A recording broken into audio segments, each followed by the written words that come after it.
Ocorreu a fundação do Império do Brasil na época do constitucionalismo liberal. Os ventos revolucionários soprando da França varriam a organização política tradicional dos povos europeus e das nações novas da América, que se estruturavam sob a influência dos princípios de 1789. As elites intelectuais e dirigentes destas nações achavam-se penetradas de tais princípios e completamente desgarradas da formação histórica espanhola ou lusitana.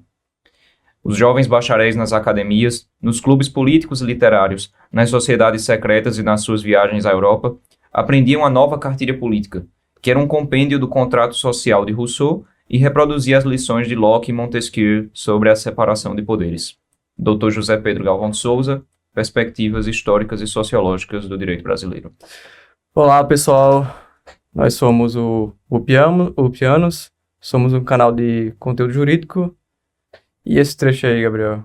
O que é que José Pedro Galvão de Souza aí quer nos passar? Bem, o Dr. José Pedro, nesse livro, ele oferece algumas perspectivas de ordem histórica sobre o direito brasileiro, a evolução do direito brasileiro, e a ideia central é falar da contraposição entre a Constituição orgânica e a Constituição posta. E é sobre esse assunto que a gente pretende falar hoje, a história das constituições e do constitucionalismo. Hoje Bruno se esbalda, né? Nossa. História do direito, né? História do direito. Vamos lá. Eu acho que é interessante, assim, porque muitas pessoas podem pensar que a história da Constituição começa com o Pacto Social, né? Ou com a época iluminista. Mas não é bem assim. Existe um antecedente histórico do próprio constitucionalismo. Eu acho que, se eu não me engano, data da antiguidade aquela percepção de que entre as leis há algumas que são responsáveis pela organização do poder. Perfeito. Isso desde a política, a célebre obra de Aristóteles, por exemplo, o velho Aristóteles, né? Já falava na política, já estava meio clara essa distinção das leis constitucionais e leis outras, né? Leis comuns e ordinárias. Só que eu entendo as pessoas que podem pensar que a história das constituições começa apenas no período iluminista, na Revolução Francesa, por exemplo, porque essa distinção ela só foi mais valorizada no século XVIII, na Europa Ocidental, né? É porque, assim, acho que é necessário primeiro entender o que é uma Constituição. Porque eu acho que tem várias concepções, né, do que seria uma Constituição, né? Acho que a primeira Constituição escrita mesmo, que o pessoal considera pelo menos a primeira iluminista, foi a dos Estados Unidos, né? Inspirada muito nos ideais da Revolução Francesa, né? O próprio... No caso, a Constituição Americana foi um pouco antes da Revolução Francesa. Exato, exatamente. Mas isso já é inspirado nos ideais dos filósofos. Exato, né? Isso, perfeito. Mas até mesmo antes disso, já existia um antecedente de Constituição escrita, por exemplo, nos pactos, por exemplo, Exato. no pacto daquele rei lá, o São João Sem Terra. Sim, a Carta Magna. A Carta Magna de São João. Então, veja, você... Santo ele não era, não. Não era. Acho que o santo é Santo Eduardo, né? O rei da Santo Inglaterra. Eduardo confessou. Exato. Foi antes. Eu acho que é de 1200 e... Santo Eduardo acho que foi o último rei anglo-saxão, Normando. né? Não, depois vieram os normandos. Eu não tô lembrado agora, isso aí. Acho que é isso mesmo.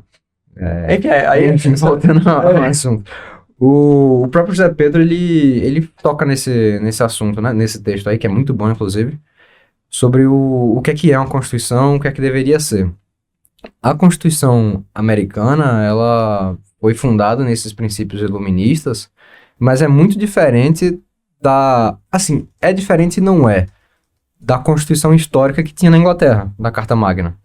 Porque ali foram vários costumes, várias leis que foram praticamente se juntando num compilado e começaram a passar a ser, tipo, normas fundamentais.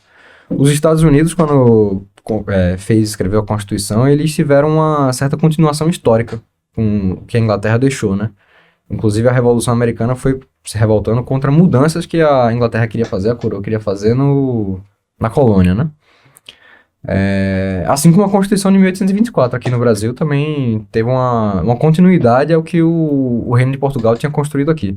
Além de que, quando a gente vai olhar o direito americano, nessa época da Constituinte mesmo, as instituições do common law, elas permanecem, né? O júri, que é o grand jury, né? Que é uma das principais, um dos principais aspectos do common law, ele fica mantido e reforçado. O júri, ele continua sendo uma instituição absolutamente central no processo do common law nos Estados Unidos, e a doutrina inglesa do common law foi absolutamente recepcionada. Então, o Lord Blackstone, que foi High Chancellor da Casa dos Lordes, se não me falha a memória, o Lord Blackstone escreveu o comentário jurídico mais abrangente da época dele, das instituições do common law, e esses comentários foram e continuaram sendo, ainda por muito tempo, referenciais no direito americano. E até hoje, por conta do originalismo, as pessoas continuam citando Lord Blackstone, né? Então, antes da independência, você já tinha um prestígio a esses juristas que vieram antes, a essa doutrina que veio antes. Na Inglaterra, né? No caso. Sim, na Inglaterra. Inclusive, depois da Carta Magna, existiu também o Petition of Rights, né? Acho que foi 1628, se eu não me engano. Acho que foi ali com aquelas confusões lá. Aquelas né? confusões lá, que foi o próprio parlamento que defendeu os direitos dos súditos, né? Uhum. E o interessante é que nessa época, os direitos das pessoas não eram direitos, não eram atributos da humanidade, não eram apanágios da humanidade, eram como que atributos do próprio indivíduo em si. Sim. Isso é muito esquisito, né? Assim, de pensar hoje em dia. Eu tava, acho que, salvo engano, nesse mesmo texto do José Pedro, ele faz uma breve menção aos forais, né? Sim, os Sim, forais. o direito foraleiro. É bem legal. Sim, E também tem as Portugal. cartas de franquia, né? Exato, que era basicamente uma outorga de direitos e deveres para um povo de determinada freguesia, acho que chamava em vila, Portugal, né? freguesia. Vila é um município, né? Mas aí, praticamente. Um município. eu acho que a diferença entre os pactos e os forais ou cartas de franquia é que existia uma participação política na organização do poder local, né? Sim, exatamente. Dos súditos. Exato. exatamente. Já existia uma participação política, isso é bem interessante. Assim. E em Portugal também você tinha leis fundamentais do reino, né? Se a gente for mais para trás ainda, né? Em Roma é o primeiro lugar em que a gente tem Claro, primeiro lugar não. Mais perto do microfone. Primeiro lugar não. Mas na Grécia antes, né? Você tem os grandes legisladores das polis, né? Então Solon em Atenas, antes de Solon Drácon, em Esparta Licurgo e tantos outros legisladores. Em Roma, a figura mítica do legislador é Numa, que é o segundo rei. Uhum. Então, Rômulo é quem funda a cidade, mas Numa é quem dá as leis. Isso é uma coisa muito interessante na história mítica de Roma, né?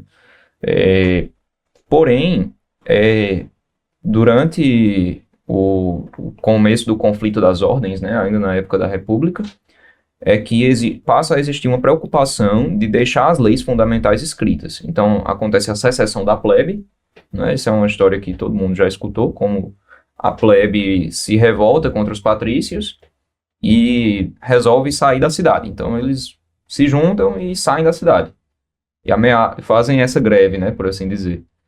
E para fazer uma conciliação de interesses, então a cidade resolve que vai colocar as leis fundamentais da República na pedra, né? De uma forma que todos possam conhecer essas normas e que seja a mesma sempre. E que foi aí a formulação da Lei das 12 Tábuas, né? Pelos decêmviros. Uhum. E é a partir da Lei das 12 Tábuas que você vai ter tudo codificado, as principais normas, né? E claro que a gente sabe que em Roma existia um aspecto democrático, né? No sentido clássico mesmo de Aristóteles, de todo mundo votar. Uhum. Então, as magistraturas... Existiam magistraturas que eram exclusivas dos patrícios, com o tempo isso foi sendo perdido, mas no começo existiam magistraturas que eram exclusivas dos patrícios, quase todas, mas eram as assembleias curiais que votavam nos magistrados. Depois, né, com o crescimento do conflito das ordens, vai ser instituída uma magistratura da plebe, que é o tribuno da plebe, né? Claro que a gente não pode esquecer que a legislação nessa época, como o Fustel de Coulanges fala no Cidade Antiga, tinha um aspecto religioso importantíssimo, né? Então, as leis, eram entendidas como divinas. O Coulanges, ele fala, as leis antigas não tinham considerandos, né? Considerando, tá. As leis antigas não tinham isso. Por quê? Porque era uma instituição entendida como divina. Então, os deuses não precisam se explicar. Com o tempo, né, com a racionalização do direito, com a diminuição da influência do paganismo no aspecto jurídico, é que vai se introduzindo cada vez mais essa ideia da lei explicar suas razões, as suas finalidades, mas data dessa época a ideia de que existem leis que são imutáveis, né? Leis que são imutáveis e as leis inferiores não podem contradizer as leis superiores. Pronto. Eu estava falando, né, da modernidade das leis explicarem o seu motivo de ser e sem ser divino, né? Mas isso é si peronomútil, né? Porque hoje a gente tem uma Constituição que é baseada basicamente na vontade geral, né? E a vontade geral é baseada, né? Uma abstração. Exatamente. Porque você elege um político X, Y, que vai lá e participa de uma constituinte e põe na Constituição que, em tese, é a vontade geral, por causa do sufrágio universal, né? Mas aí pra gente entender se é vontade geral mesmo, se não é, aí já é uma confusão em si, né? A democracia direta seria um meio de remediar essa questão dessa abstração, no caso? Rapaz, acho que a Suíça, né, seria o maior exemplo hoje de uma democracia direta, né, eu acredito, porque eles dependem regionalizada muito... também, Exato, porque são os cantões que votam. Exato, mas depende muito de plebiscito, de referendo, não é isso? Sim. Eu não vejo como isso pode funcionar aqui no Brasil, não. Imaginei, qualquer grande problema político que a gente tem, que precisa mudar, fazer uma alteração legislativa grande, vai, chamar um plebiscito. Não sei se tem condições. Imaginei a reforma da Previdência. Ou então a reforma tributária. Vai chamar todo mundo para votar? Todo mundo tem condições de votar sobre isso? Eu não entendo nada de Previdência. Eu não entendo nada de reforma tributária.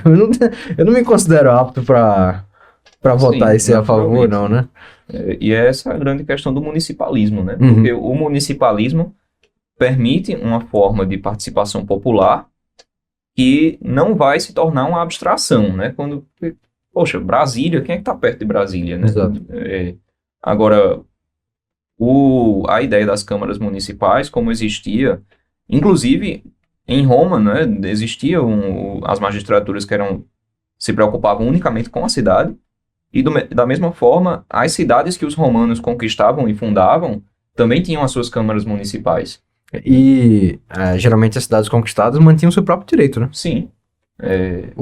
Inclusive o julgamento de Nosso Senhor é interessante sob o ponto de vista jurídico por conta disso, né?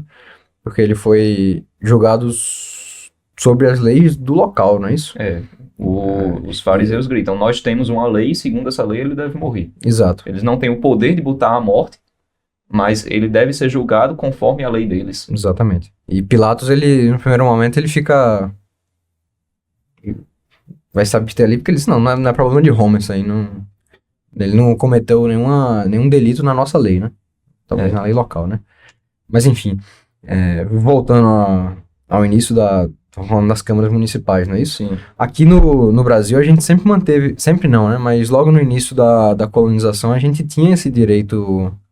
muito regionalizado, muito localizado, né? Com as capitanias hereditárias e antes as vilas também, não tinha pouca interferência do reino, no caso da metrópole da coroa lá, né? As coisas eram resolvidas aqui mesmo e nas suas localidades, né?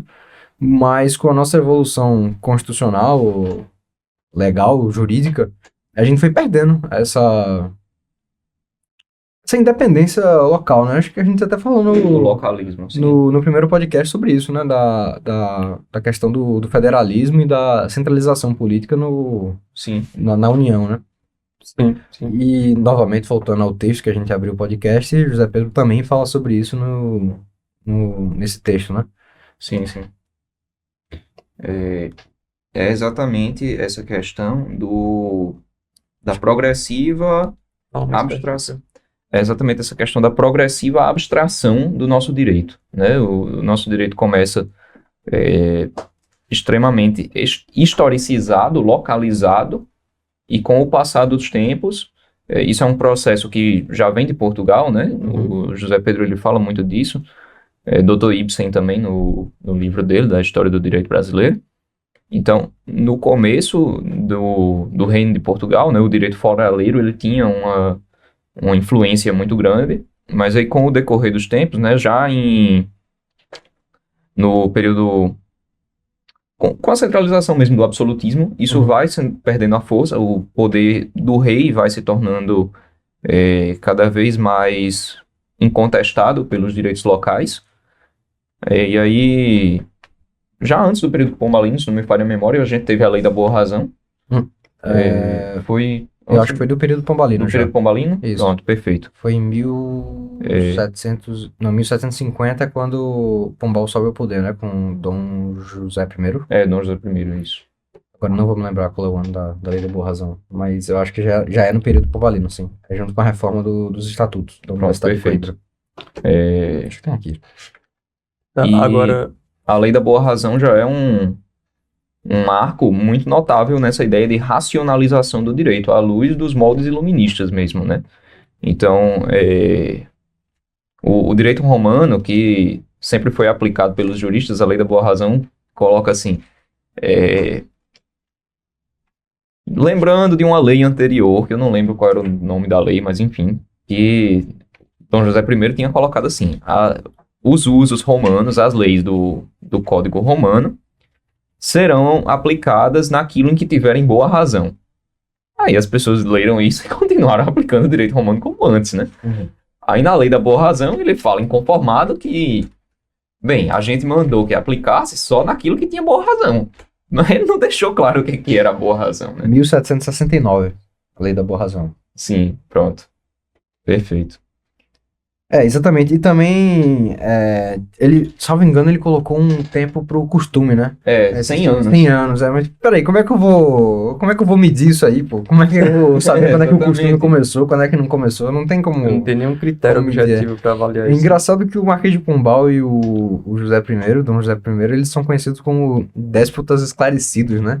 Como se fosse uma evolução democrática, uma evolução na razão e no iluminismo no mundo, né? Mas foram eles que concentraram o poder na mão do rei, né? Foi que começou o absolutismo, né? A gente tá falando da Paz de Westfália, né? Foi depois da Guerra dos 30 Anos que o negócio começou a se... E foi justamente por isso que se deu o começo das constituições no século Exatamente, XVIII na Europa Ocidental, né? Porque eles queriam limitar o poder do rei. do rei. Era limitado até certo ponto, com o absolutismo depois da Guerra dos 30 Anos. Começou a descambar o negócio, tipo, os súditos começaram a perder direitos, o regionalismo começou a morrer, começou a unificar o poder no monarca em si. E aí veio o iluminismo com a Revolução Francesa, a Revolução Americana e assim por diante, com as constituições, com esse intuito, né, de limitar o poder do rei, né?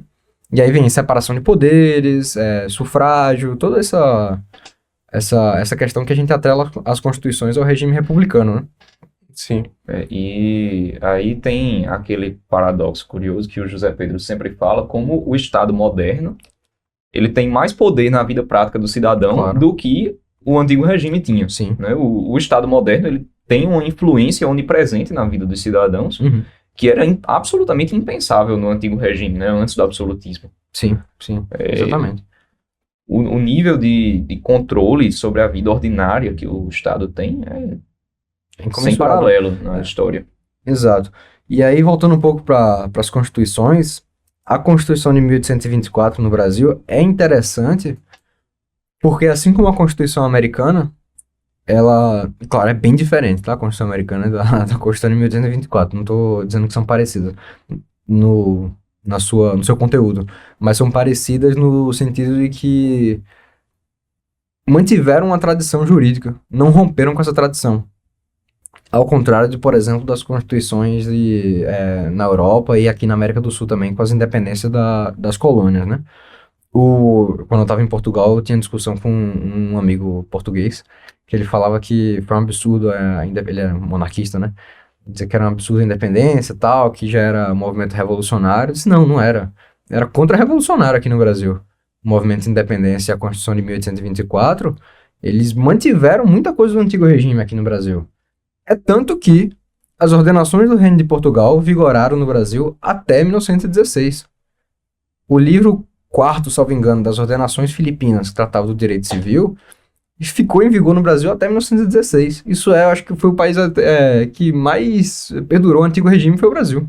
Agora, o José Pedro, ele fala, né, o direito privado, ele é menos suscetível a inovações racionalistas do que o direito público. Porque depende muito Então, do costume, né, sim, de exatamente, vida prática, né? Porque é o que diz respeito à vida prática das pessoas, Exato. né?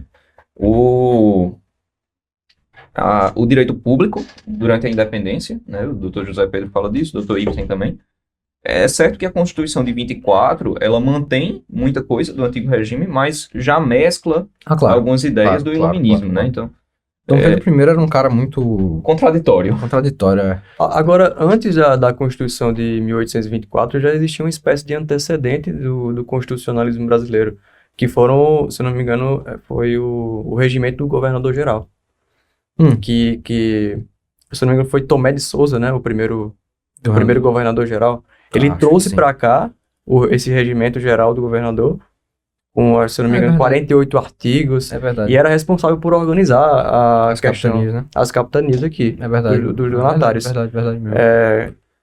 Organizar também a questão, a fazenda pública, a justiça. Uhum. E foi elevado também foi criado um cargo, na verdade, de provedor-mor, né? Uhum. Provedor-mor era responsável por administrar a fazenda pública e também o ouvidor-geral, que era uma espécie de... Era um cargo máximo da justiça ali. Era como se fosse o ministro do STF, no caso. Exato. Sobre o regimento geral, o Visconde de Porto Seguro, que escreveu... eu não sei pronunciar esse sobrenome. Inclusive, Gabriel. Van Hagen, sei lá. Isso, inclusive, veio antes das ordenações filipinas, só para constar, né? Van Hagen foi antes das ordenações. É o nosso grande historiador, né? Sim, e o Van Hagen, ele fala que, sobre o regimento, que ele dizia que o Brasil era governado mais constitucionalmente do que a própria metrópole. Uhum. Sim, é verdade. Por conta das permissões que o regimento geral dava para o direito local. Sim, exatamente. Novamente, voltando para o texto do José Pedro, ele fala que as capitanias hereditárias isso não significa que o Brasil tem uma vocação para o federalismo, né? Exatamente. Porque não tinha uma união sobre um regime só, era tipo muito independente localmente, assim. Sim, não ele tinha fala essa unificação. Apesar de ter o governador geral, né? Citando o doutor Valdemar Ferreira, ele diz que os capitães das capitanias eram muito mais alcaides mores, né? Eles eram os prefeitos das vilas capitais das capitanias, principalmente. Uhum. Então, mais uma vez, o foco no municipalismo. Exato. A Constituição de 24, ela tem... 1824. De 1824. Ela já traz uma... Assim, no âmbito do direito público já vai trazendo novas ideias. Uhum. Né? O poder moderador, a ideia do legislativo bicameral. Rapaz, é porque é o seguinte, eu acho que aí vai a opinião minha mesmo sobre o Dom Pedro I, né? Que é o ponto central da Constituição de 1824, né? Ele era um cara que ele era dividido, porque ele lia muito, era um cara extremamente inteligente. Então ele tinha muita influência do iluminismo da época, tinha muitas ideias iluministas, mas ainda era um cara que ele foi criado para ser rei. E foi criado por Dom João VI para ser rei aos moldes do antigo regime. Então ele não queria perder poder, assim, tipo, ele deu a Constituinte, né, na mão dos senadores, se não me engano. Isso, ele criou a Constituinte. Mas ele dissolveu depois, sabe por que ele dissolveu? É porque Falei, vai lá. Sabe, Leandro, dessa história não? Ele dissolveu porque estavam querendo limitar o poder dele. Exato, mas sabe qual era o poder específico que ele não gostou? De dar títulos de nobreza. Exato, era título de nobreza. Ele não gostou disso. Como assim? Eu sou o rei, eu posso dar título de nobreza pra quem eu bem entender. Não. Mas isso é curioso, porque a Constituição foi escrita por ele atribuiu o poder de atribuir títulos de nobreza ao monarca, mas os títulos de nobreza no Brasil não eram hereditários. Era de uma vida só. E aí ele volta para Portugal, escreve a Constituição de 1826 em Portugal, para Portugal, no caso, né? Ele não estava aqui no Brasil, mas escreveu, junto com o Chalaça, se não me engano, que era o camarada dele. E lá em Portugal, os títulos de nobreza continuam sendo hereditários na Constituição. Então, assim, ele era um cara que parece que ele modulava o que ele fazia de acordo com onde é que ele estava. Então, em Portugal ele era um rei e no Brasil ele era outro rei completamente diferente. E sem falar que, assim, ele era uma pessoa que aqui no Brasil mesmo era contraditória, né? Ele tinha ideias liberais, mas tinha um temperamento absolutista. Exato. Né? E do mesmo jeito, ele uma hora é maçom, outra hora ele fecha as lojas maçônicas. Essa questão da maçonaria é complicada, porque isso aí foi, eu acho, né, que foi muito mais o Bonifácio Gonçalves Ledo brigando por influência na corte do que ele mesmo, né? É tanto que a única reunião da maçonaria que eu não sei nem se foi na maçonaria, foi da do Bonifácio lá, que o Bonifácio criou um análogo à maçonaria, e foi a iniciação dele, né? E depois no outro dia ele fecha a maçonaria, né? Parece que não gostava muito da coisa, não. Mas o interessante da Constituição de 24, quer dizer, a Assembleia Constituinte, né, elaborou uma Constituição antes, que foi considerada a Constituição da mandioca. Não sei se vocês lembraram.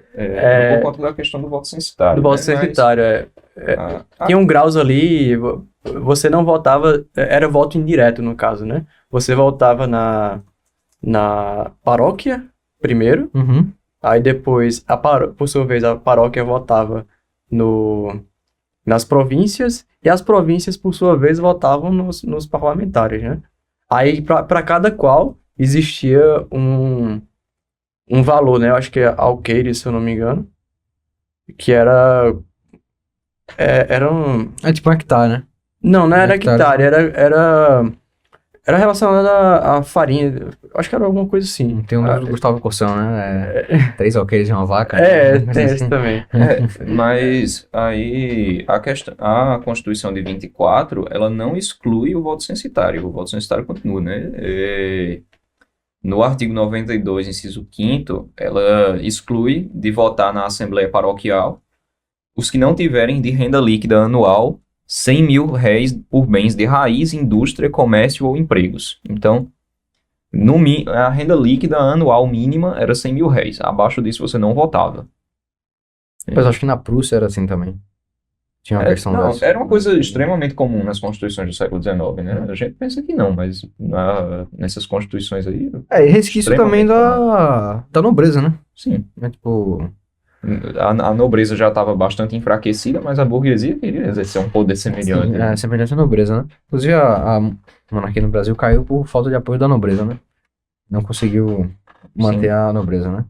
Mas enfim, aí tinha a Constituição de 1891, já com a República, né? Essa Constituição aí é complicada. Acho que é a mais complicada de... Mas apareceu algumas coisas interessantes, por exemplo... O habeas corpus, por exemplo, que era usado praticamente para tudo, né?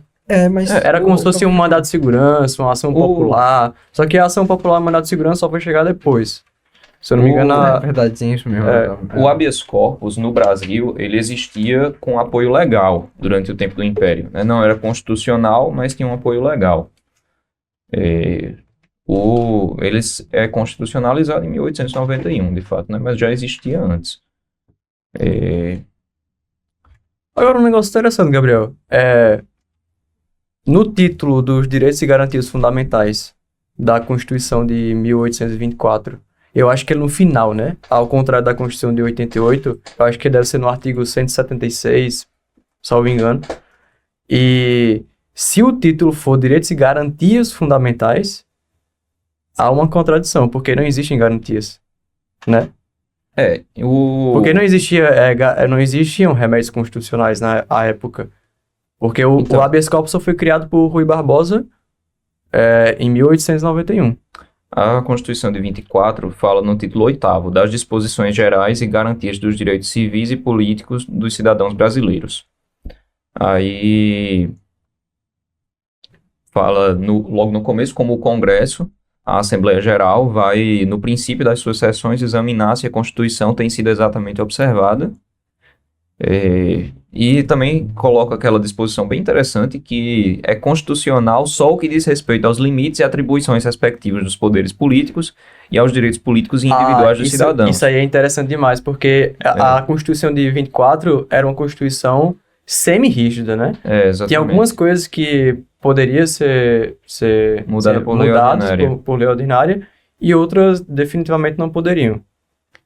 O artigo 179, que é o que é análogo ao artigo 5º, né? E aí, logo no começo já diz, nenhum cidadão pode ser obrigado a fazer ou deixar de fazer alguma coisa, senão em virtude de lei.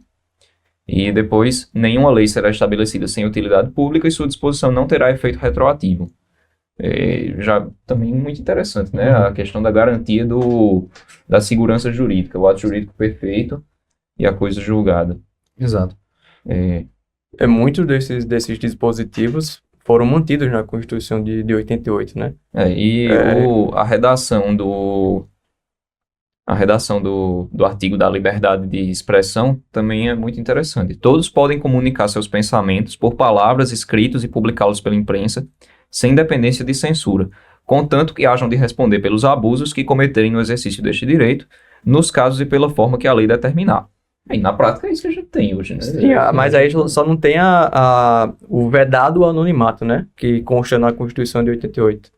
Expressamente não. Expressamente Mas não, né? Você está dizendo que tem que responder pelos abusos, infere-se. Implicitamente sim. O Dom Pedro I quanto o Dom Pedro II eram muito abertos à imprensa, né? Sim. Acho que nunca teve, que eu me lembre. Não, na verdade, a Constituição de 24 era bem liberal, assim. Demais até. Extremamente liberal. Para a época era muito Inclusive, liberal. Inclusive o Sim. Código Criminal também, de 1830 também, era bem mais brando. do que o livro Quinto das Ordenações, né? E mesmo o livro Quinto das Ordenações Filipinas, o Dr. José Pedro fala, claro que tinham muitas coisas que eram bárbaras ali, né, pra gente hoje. Mas comparado aos outros sistemas penais da Europa, era muito mais brando, né? Na Inglaterra era... Quem tiver interesse, pesquisa sobre a execução de William Wallace na Escócia lá pra ver como é que foi a execução. O sistema penal inglês era extremamente brutal, né? Não à toa que tantos nomes aí do direito penal saíram da Inglaterra e do direito carcerário também, né? O Bentham e tal, tentando contrapor ali, né? O sistema penal inglês, que era uma coisa assim brutal, que, né? Parecia pré-romana, né? O que eu falei que a Constituição de 1891 era complicada foi porque ela, de repente, adotou o sistema americano, né? De federalismo, basicamente do federalismo, né? E o pessoal fala que o federalismo brasileiro é diferente do federalismo americano, né? Que o federalismo americano juntou as colônias, né? No caso, as 13 colônias e posteriormente as outras, né? Já no Brasil, não. No Brasil, o nosso federalismo separou o que era unificado, né? Mas comparado à Constituição de 88, a Constituição de 1891 já era muito mais próxima da Constituição americana do que... Sim, com certeza. Porque a Constituição de 88 criou o federalismo de segundo grau, né? O municipalismo, que não existe em canto nenhum. Então, mas isso é um grande... Eu acho complicado de entender, pra mim. Eu sempre tive dificuldade e eu penso muito sobre isso. Tipo, a nomenclatura de federalismo, do que é, do que não é, de municipalismo. A gente praticamente aqui sempre teve municipalismo na colônia. Os municípios tinham a sua independência. Sim. Por que não elevar um município ao estado de ente federativo? Por que não? É aí que tá, né? Porque a Constituição... se eu quero dar mais independência ao município, por que não?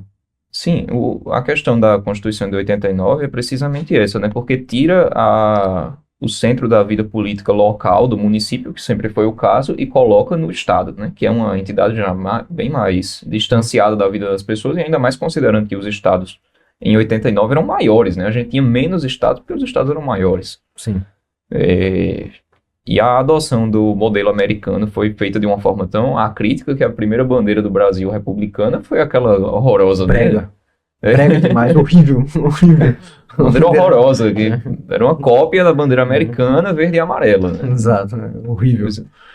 Tanto que o Brasil foi denominado Estados Unidos do Brasil. Do Brasil é durante muito tempo, é. Durante muito tempo. Eu acho que esse título só foi tirado na de 88, se eu não me engano. Eu acho que foi na ditadura. No regime militar. Foi no regime militar. Foi verdade. Eu acho que tinha coisa marcada no quartel quando eu servi com os Estados Unidos do Brasil ainda, viu? Ainda tinha? Acho que tinha peça de morteiro. Acho que sim. Salvo engano, sim. Pra tu ver, né? Cara, mas não tiraram. É. Complicado. Tá lá ainda. Impressionante. Mas enfim. Tipo, beleza. Teve coisa boa, mas também acho que foi quando o José Pedro, acho que ele marca com ela o rompimento com a nossa tradição histórica, né? Com a Constituição de 1891, de uma né? forma mais radical, com certeza. Mais brutal, né? É verdade, é. Porque no âmbito do direito público, né, é certo que a Constituição de 24 já trazia algumas ideias iluministas, já trazia novidades, mas em muita coisa se manteve a tradição histórica da gente. E até o Código Civil de 16, Dr. José Pedro, ele fala que manteve muita coisa das ordenações. Né? Eu lembro que da tradição, né? Precisamente. Dos bens. O que mais? Tinha algumas outras coisas que ele cita. Eu lembro muito bem da tradição, né? Assim, o Código Civil de 1916, o casamento era indissolúvel, né? Ou não me falha a memória. Não é? Sim. A lei do divórcio foi no regime militar, né? Foi Geisel, foi isso mesmo, Pra tu ver como ainda manteve muita coisa, né? Demais. Mesmo com a instituição do casamento civil, né? Que foi o motivo da Pronto, Guerra de Canudos. exatamente. Que a Constituição, a nova, né? Também teve isso, né? Separou muito o Estado da igreja, né? Proibiu não, né? Mas o casamento virou civil, cemitério também público, né? Acho que foi até proibição, né? De se enterrar em igreja durante um tempo. Que a igreja também fazia muito registro público, né? Sim, exatamente. Sim. Quando chega o tempo da República, o poder de fazer os registros públicos deixa de ser da igreja e passa a ser do Estado, como monopólio. Né? Exato. Inclusive, a religião oficial deixa de ser o catolicismo na Constituição de 1891 e passa a laicidade do Estado. Né? Tem uma curiosidade sobre isso. As constituições, elas se alternam em falar de Deus, né? Então, 1824 fala de Deus, 1891 não. Aí 34 fala, 37 não. 67 fala e 88... 88 fala. 88 fala, né? No preâmbulo. É isso aí. No preâmbulo. Mas no preâmbulo mesmo que eu tô falando. Tô falando do Estado... A de 24 é a única que fala assim, de uma forma explícita, em nome do Deus, uno e trino, né? E põe a religião católica apostólica romana como a religião do Estado. Coloca assim explicitamente, inclusive tem no artigo 179, ninguém será perseguido por motivo de religião, desde que respeite a religião do reino e não ofenda a moral pública. Pois é, mas proíbe culto público de outras religiões, né? Tem isso. A de Portugal não proíbe. Mais uma dessas... Dom Pedro também, né? Mais uma dessas coisas, né? Que ele mudava assim, hoje estou com vontade. Então a liberdade religiosa já existia na Constituição de 1824. Sim. E foi mantida nas demais. Exato. Com menos restrições. Né? Com menos restrições. Existiam algumas restrições, aí nas demais virou uma coisa mais irrestrita. No caso, desde que não atentasse contra a ordem pública, né? Exatamente. Eu não sei como é que era aqui, assim, eu realmente não sei, nunca pesquisei sobre, mas eu acredito que essa questão de culto privado se referia basicamente ao judaísmo e ao protestantismo, né? Não imagino que... Não faço ideia. Porque não tinha muito mais coisa. Né? Não acho que... não tinha muito mais coisa. Cultos mas afro-brasileiros também, eu acho que é a mesma regra, né? Mas eu digo em número, né? Assim, eu digo, em número. Porque hoje o Brasil é bem dividido, né? Entre católicos e protestantes. Sim, tem uma divisão considerável. Eu não sei quais são os números, mas eu acho que é considerável mesmo, né? Acho que naquela época devia ser 90 e poucos % católico, né? 98, 99% católico. Numericamente tinha muito menos gente, né? Que precisava se submeter a essa regra do culto privado. Mas assim, o fato é que o dispositivo ele não se refere a nenhuma religiões determinadas específicas, né? Então, pressupõe-se que abrange-se todas, né? Todas. Não, o que eu quero dizer a minha dúvida é quantas pessoas, abre aspas, sofreram por conta disso. Sim, na prática, né? Abre aspas, não sofreram, né? Assim, foram sujeitas a isso, né? Até que... Sim. Uma coisa que mudou também da Constituição de 1891 foi a forma de Estado mudou, a forma de governo mudou também, né? Passou do... Sim. Era presidencialismo na Constituição de 1824? Não. Parlamentarismo, mas assim, com ele- seus... Não era, na verdade, né? Porque Era e não era. foi Dom Pedro II que delegou o governo ao parlamento, né? Aí ficou Sim, aquele... de verdade, como é que verdade. É governo de gabinete. Acho que era isso, né? Que chamava. Exatamente. Porque ele delegou as funções de poder executivo para o parlamento, né? E ele conseguia manejar muito bem ali. Sim, inclusive a função do poder moderador era justamente fiscalizar e organizar os demais poderes, né? Mas o monarca, ele... Não é isso, Gabriel? Acho que é isso. Não tô 100% certo disso, mas eu acho que era. Que o monarca, ele tinha os dois poderes, né? Executivo e moderador. Exatamente. Sim. Ele era o chefe do Estado e o chefe de governo. Exato. Então ele poderia governar, né? Mas ele... Inclusive o presidente da República também é chefe de Estado e chefe de governo. Exatamente. A nossa continuidade histórica, a gente tem muita coisa que eu acho que eu falei também no podcast passado, né? Que a nossa Constituição atual dá muitos poderes ao presidente que o monarca em 1824 tinha. Por exemplo, graça indulto, é o que vem à cabeça, assim, de manifesto, assim, que era um poder do rei que passou pro presidente da República. No artigo 102 da Constituição de 24 afirma: o imperador é o chefe do poder executivo e o exercita pelos seus ministros de Estado. Principais atribuições: convocar a nova Assembleia Geral, nomear bispos e prover os benefícios eclesiásticos. Tem aqueles problemas que a gente sabe que vieram depois. Nomear magistrados, também mais um poder que o presidente tem hoje para Sim, dos tribunais superiores, né? Dos tribunais superiores e dos TRFs também. Sim. Dos tribunais regionais federais. Prover os mais empregos civis e políticos, então prover ofícios públicos também, mais uma coisa que o presidente tem na ordem da administração pública federal. Nomear os comandantes da força de terra e mar e removê-los quando assim pedir o serviço da nação. Igualmente. Nomear embaixadores e mais agentes diplomáticos e comerciais também. E dirigir as negociações políticas com as nações estrangeiras, declarar guerra e fazer a paz, fazer tratados de aliança e conceder cartas de naturalização. Inclusive, Gabriel, a Constituição de 24, ela previa a criação, não sei se criou, efetivamente criou, o Superior Tribunal de Justiça, né? Que era responsável por acolher os recursos e julgar os ministros também, se eu não me engano. Sim, o Brasil ele tinha autonomia judiciária desde Dom João VI, que é quem funda a Casa de Suplicação do Brasil. Perfeito.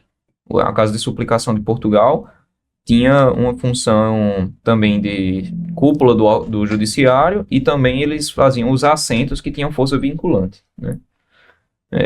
Bruno pode falar melhor da Casa de Suplicação. Salvo engano, agora eu não lembro de cabeça, a Casa de Suplicação foi criada na oportunidade da elevação do Brasil a reino, né?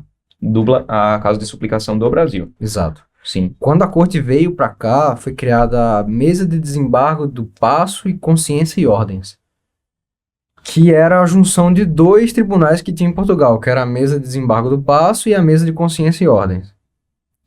O Brasil, inicialmente, estava sob jurisdição da Mesa de Consciência e Ordens, porque era da Diocese do Funchal, que quem descobriu o Brasil foi a Ordem de Cristo, né? Como era uma ordem religiosa, a jurisdição da gente era da Mesa de Consciência e Ordens. Basicamente, a Mesa de Consciência e Ordens era um tribunal que examinava a consciência do rei. Então, em questões de consciência, o rei ia lá no tribunal e perguntava o que ele deveria fazer. O caso que mais, assim, clássico da Mesa de Consciência e Ordens é o caso de Consciência de 1532, salvo engano, que foi sobre a escravidão dos índios. Que a mesa disse que os índios não podem ser escravizados. O índio tem alma e não é para ser escravizado. E a coroa combateu durante muito tempo a escravidão dos índios, né? Acontecia porque veio de todo tipo de gente para cá, né? E assim como hoje a gente tem gente que transgride a lei, naquela época também tinha. E imagine, você falou, né, do controle que o Estado tem sobre a gente. Antigamente era muito mais difícil de controlar o que é que um súdito estava fazendo do que hoje, né? Mas enfim, isso é outra discussão. Sem falar que hoje também existe o trabalho escravo contemporâneo, né? Exato, apesar de ser proibido, né? Apesar de ser proibido. O material sobre isso, especificamente, é o mestrado do Dr. Ibsen Noronha, que é o... Putz, me esqueci o nome do trabalho. Escravidão e Leis no Brasil? Não, é o... Aspectos do Direito no Brasil Quinhentista. Sim, sim. muito bom, fala especificamente sobre a mesa de consciência e ordem, sobre esse caso de consciência e basicamente a diferença que a gente tinha entre direito espiritual e temporal, né? Mas eu divaguei, né? Porque ele tava falando da causa-suplicação. Sim, isso também foi motivo de descontentamento do pessoal na ocasião da independência, né? Porque os despachos demoravam muito mais para ir do Maranhão pro Rio de Janeiro do que do Maranhão pra Lisboa, né? Quando teve a independência, o cara, porra, agora eu vou ter que mandar tudo pro Rio de Janeiro, era melhor mandar pra Lisboa, tava mais perto, né? Mas é isso aí. Logo quando o Brasil foi elevado a reino, a gente começou a ter os tribunais superiores, né? Uma coisa que me veio à memória quando vocês estavam falando aí é que aplicou-se no Brasil a legislação de Portugal, né? Sim, sempre. A ordenação Afonsina, Manuelina e Filipina. depois Filipina. A Filipina é espanhola, né? Filipina. Foi Verdade, Foi porque foi Filipe I II. enquanto rei de Portugal. Né? Exatamente, Filipe II. foi o responsável por unificar as coroas na Península Ibérica, né? Exato. Era uma união pessoal. Ele era rei da Espanha e rei de Portugal. Não era um reino Uma união só. de reino, é verdade. Tanto que Portugal sempre manteve. A gente só teve um governador de província aqui, acho que foi do Maranhão, Espanhol. que era espanhol, o resto tudo era português. Inclusive, um fato inusitado. Por ter toda aquela pressão acho que foi Dom João VI, acabou que ele foi obrigado a aceitar a Constituição Espanhola de Cádiz. Sim, é isso mesmo. Um fato, tipo, a gente teve uma Constituição, a gente foi regido por uma Constituição da Espanha. Exato, Eu acho que foi por um dia, se eu não me engano, né? Teve toda uma pressão e... Mas depois ele mudou de ideia. Mudou de ideia. Inclusive, Bruno, eu acho que é o Laurentino Gomes que escreveu aqueles livros 1808, enfim, aquele historiador, né? Ele é jornalista, viu? Jornalista, não. Ele cria uma caricatura de Dom João VI como se fosse bonachão. Rapaz, um negócio meio jocoso, né? Eu compartilho integralmente da opinião de Evandro Pontes sobre aquela sequência de livros. Essa é literatura de rodoviária, bicho. Não leia, velho. Não leia. Você quer ler livro sério sobre a coroa do Pedro Brasil? Calmon, né? Pedro Calmon é muito bom, mas assim, contemporâneo tem Paulo Resulti. É excelente. Paulo Todos os Resulti, livros eu do não Paulo conheço, não. Resulti são excelentes, são muito bons. É um trabalho historiográfico sério mesmo. Paulo Resulti, pode procurar. Ele tem um livro sobre Dona Leopoldina. Inclusive, Tem quando canal dá... no YouTube também. Tem canal no YouTube, né? É muito bom, cara. Assim, no que toca os livros dele são muito bons. O canal do YouTube eu nunca parei pra assistir. Quando Dom Pedro I proclamou a independência, né? Como é para o bem de todos e felicidade Felicidade da geral. nação e tal. Laurentino Gomes, ele narra como foi a cena, né?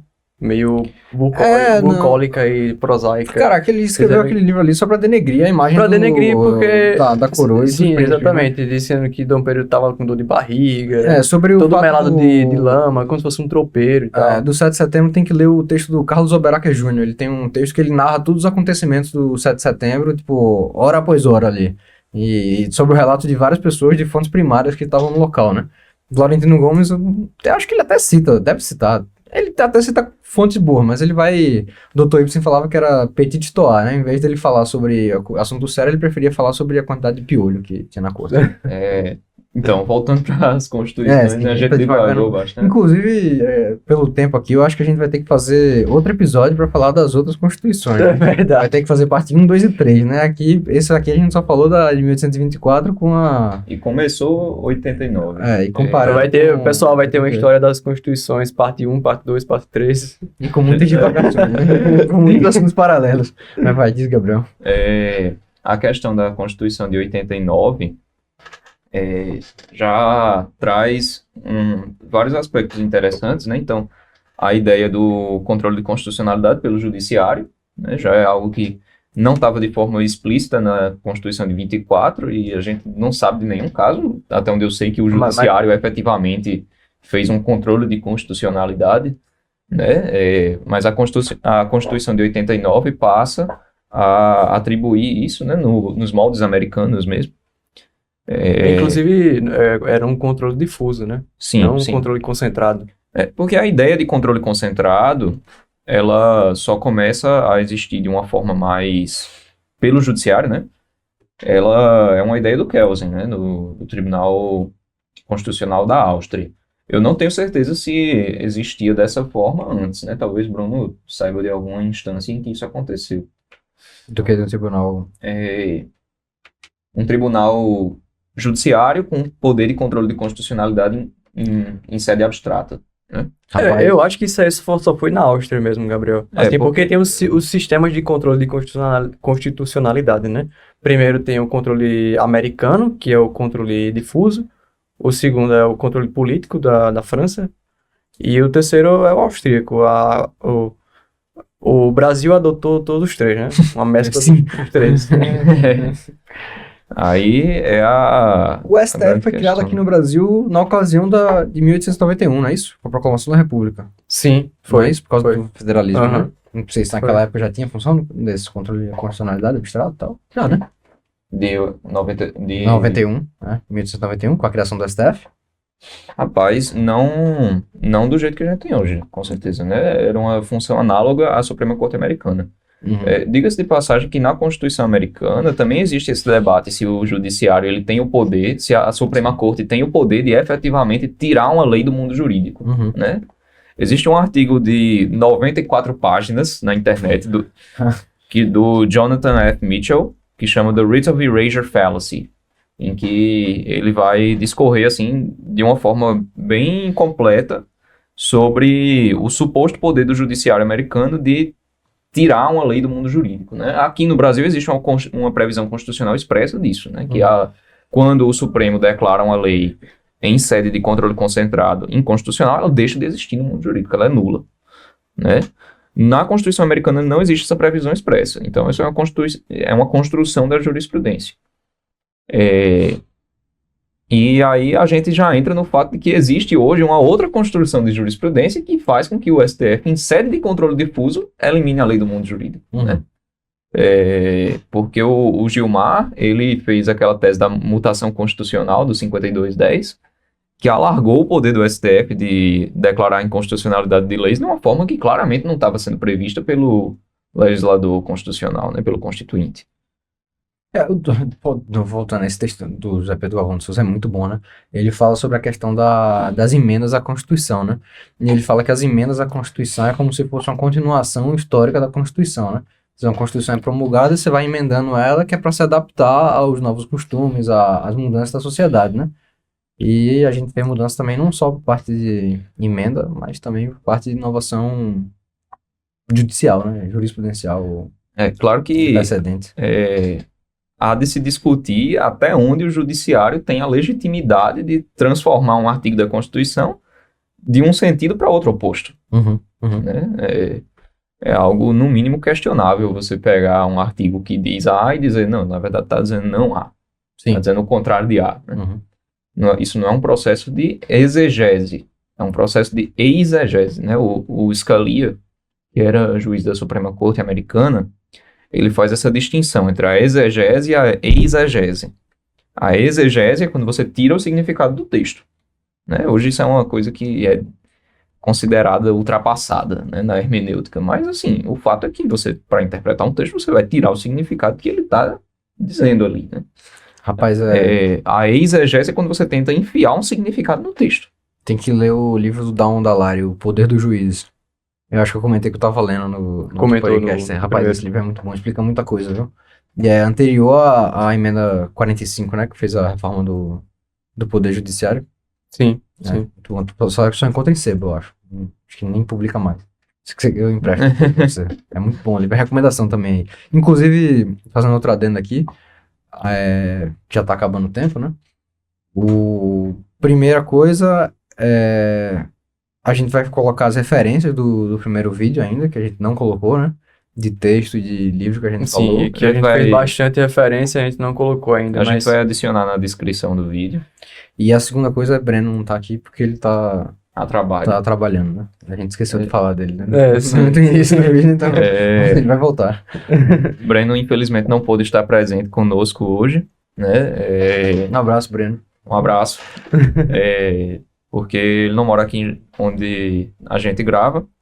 E aí, por conta disso, ele não pôde estar presente hoje, mas numa próxima edição, com certeza ele estará por aqui. Pronto. Eu acho que é dia 28 ele tá de volta. Inclusive, É, ele falou gente, hoje. A gente Do 28 ele providencia tá de isso. volta. Que a gente vai fazer um novo episódio aí da história da Constituição, porque dá muito pano pra manga muito assunto esses mesmo, temas. E Assim, a gente também, outra coisa, a gente quer fazer vídeo curto, né? A ideia não é alongar muito, né? Tipo, podcast de 12 horas não dá, né? pois Falando é. só sobre direito, no máximo aí, umas 2 horas, no máximo. É. No máximo. Mas enfim, voltando pro tema das constituições, né? O pessoal fala que existem as constituições promulgadas e as constituições outorgadas, né? A doutrina é consenso falar que a de 91 foi promulgada. Só que eu penso assim. Olhando de um golpe. Então, eu fico pensando assim, caramba, a Constituição, ela só foi criada em 91 por causa de um golpe. Como é que ela foi promulgada, entendeu? Né? Porque é absurdo, é tutorial, né? Enfim, tem essas Então, coisas assim, eu tenho não dificuldade, entendo. sabe, pra entender, assim, eu acho que é limitação minha mesmo. Porque, às vezes, eu acho que o pessoal se apega muito à nomenclatura das coisas, sabe? Sim, sim. Sim, isso é uma coisa que é uma doença do nosso pensamento, né? Enquanto- Jurídico, tu disse? Da modernidade, assim, do pensamento jurídico, com certeza, mas da modernidade de modo geral. Aí, o nominalismo, né? Extremado, assim, de uma forma que o que tem na nomenclatura sobrepõe-se à realidade. Pronto, esse é o que José Pedro também fala sobre a questão de você escrever uma coisa na Constituição e você querer que aquilo seja verdade, né? Não é porque você escreveu e tá posto lá que vai ser. Precisamente, né? O grande problema da ideia da Constituição dirigente é essa, né? Porque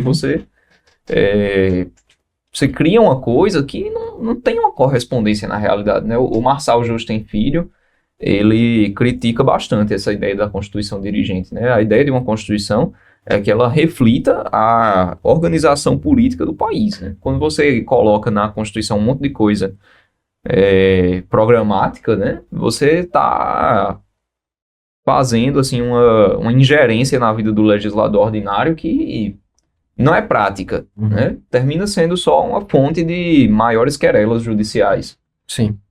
Que é o que a gente vê hoje, né? Então é isso, pessoal. A gente acabou tergiversando sobre várias coisas, né? É um assunto que dá muito pano pra manga. Mas provavelmente a gente vai fazer outro podcast de história das constituições. Assim como também a gente pretende fazer um de controle de constitucionalidade e eu acho que vai ter vários podcasts também. E é isso. Até a O próxima. pessoal pode sugerir assunto também, né? Também vocês podem sugerir Sintam-se à assuntos. vontade. Contribuam com o canal. A obra não é só nossa, é de vocês também que participem. Então, por favor, deem as sugestões pra gente de temas, né? De o que vocês querem escutar por aqui. A gente tá bem no comecinho ainda, claro, né? Esse é o nosso segundo episódio. Vamos ter ainda muita coisa para ser produzida. E, por favor, digam-nos o que vocês querem ver aqui, que temas vocês querem ver, para que a gente possa trazer sempre o melhor para vocês.